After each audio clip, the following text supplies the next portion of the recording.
जय श्री राम। बाली और रावण की कथा सर्वविदित है। अब बड़ी रोचक कथा है। रावण दिग्विजयी बनना चाहता और वह किष्किंधा पर अधिकार करना चाहता, इसलिए वो एक बार किष्किंधा आया। और जिस समय वह किष्किंधा आया, शाम का टाइम था। बाली समुद्र के दक्षिण तट पर संध्या वंदन कर रहा था। तो रावण ने सोचा कि जब ये संध्या वंदन करता रहे, उसी समय हम जाएं और पीछे से इसको पकड़कर कब्जे में कर लें। लेकिन रावण के इस भावना को बाली समझ गया और रावण जैसे बाली के पीछे नहीं पहुंचा था, कि साइड में ही था, कि बाली ने उसे तुरंत दोनों बाहों से पकड़ लिया और पकड़ करके उसके अपने कांख में दबा लिया और संध्या वंदन करने लगा।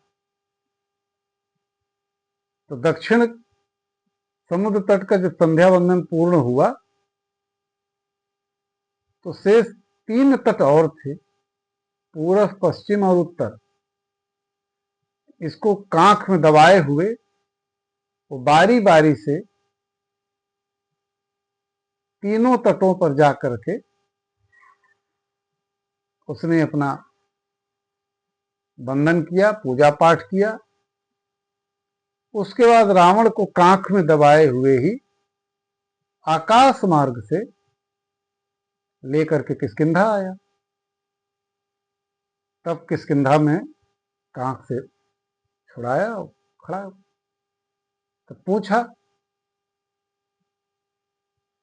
कि तुम कौन हो, कहां से आए हो, तुम्हारा परिचय क्या है, तुम किस लिए आए हो। रावण बड़ा लज्जित हुआ और अपना परिचय दिया। अब करता क्या, न मरता वाली हाल हो। अंततः उसने बाली से दोस्ती कर ली।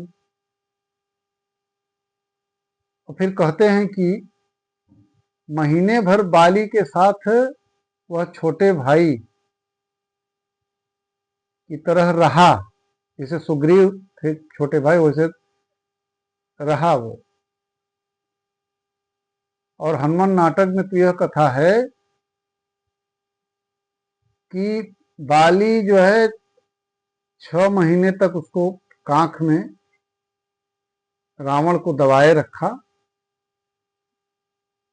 और अंगद जी जब छोटे थे तो पालने में उनको खिलौने के रूप में उसको प्रस्तुत किया गया। तो अंगद जी अपने चरण से उसके ऊपर प्रहार करते थे, खिलौने की तरह। और अंगद जी जब रावण के दरबार में गए, जब से बातचीत होने लगी, तो उन्होंने बोला भी था।